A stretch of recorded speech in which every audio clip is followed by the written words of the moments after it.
Pregnancy में baby की दिल की धड़कन कब से सुनाई देनी स्टार्ट होती है?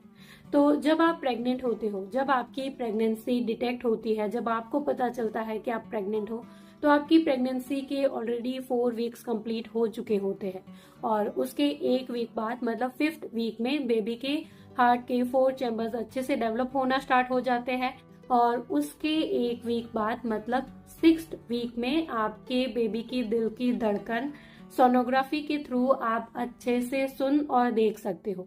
सोनोग्राफी पेट के ऊपर से भी हो सकती है या फिर वजाइना के थ्रू भी हो सकती है। तो 6 वीक के बेबी की आप दिल की धड़कन अच्छे से सुन सकते हो। Thank you, bye bye.